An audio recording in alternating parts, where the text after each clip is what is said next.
For me, my thing is victorious living. And victorious living is to overcoming your circumstances to victory. It's to stay in joy, peace, and happiness regardless of what's going on. So one of my journeys is overcoming food addiction. So many years ago, I used to not eat when something was going on. And eventually it switched to eating when something was going on. I even remember when it started. I was sitting in my kitchen with my former husband, and I was sitting at the kitchen table. He was sitting over by the cupboards, and we were having a conversation. And it was from that conversation, I don't remember what it was, but it was from that point that I started to eat versus when something was wrong versus not eat. So of course, with that, what happens, I started to gain excess weight.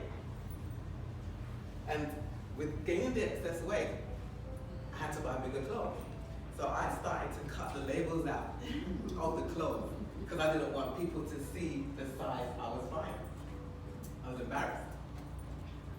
I started to order clothes from catalogs to not go to the store.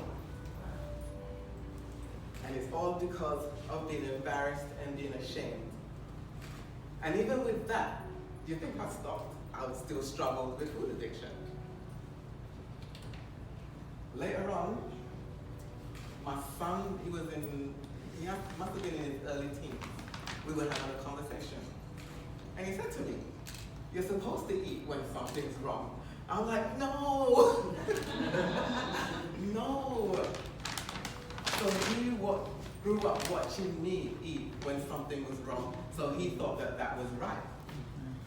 Even with that, I still struggle with food addiction. It's terrible, isn't it?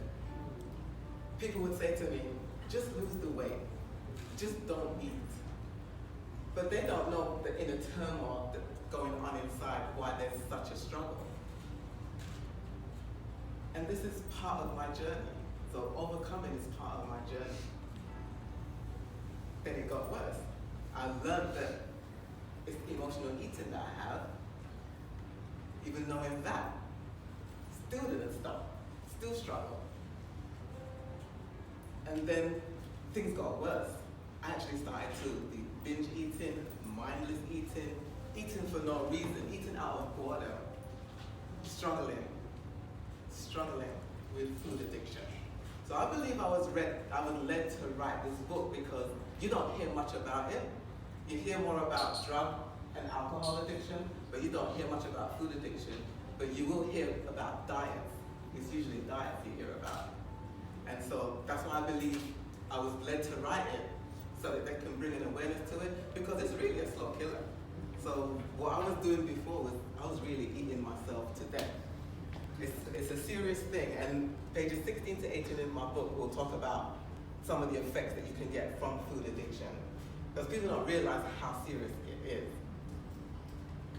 So even with that, so now I've overcome, I'm not an emotional eater anymore, so that's why I'm on my journey, and I am now working on undoing and relearning, so undoing the bad habits one by one, because it's still, as much as I know, it's still a struggle.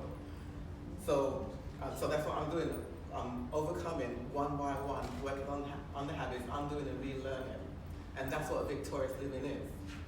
So even though I struggled for so many years, diet after diet after diet, I became an ordained minister. I'm an international speaker. I coach, teach, train, 10 plus books. I do my own classes, I do my own live events. So even though I had that struggle, I was still doing things. I was still overcoming in other ways. So that's what victorious living is. We still keep going no matter what, because people didn't know what I was going through. They didn't know. They didn't actually know until I wrote the book. And even with writing the book, don't want to really put that out there, but it's to help others. That's what it's about. It's to help others. And even when I was writing it, it took me 4 days to write this. Wow. 4 days I wrote this in. And it was due to it's getting released, because nobody knew. Nobody knew what was really going on inside. So that's what victorious living is. You're overcoming in your circumstances to victory, and you still have joy, peace, and happiness regardless of what you're going on, what is going on. So it's a journey, and we have to do something for it to change. If we don't do anything, to me, it stays the same or it actually gets worse. So we have to do something. And so there is always hope to live victoriously, no matter what is going on. We will overcome to our circumstances to victory. That's victorious living. Thank you for listening.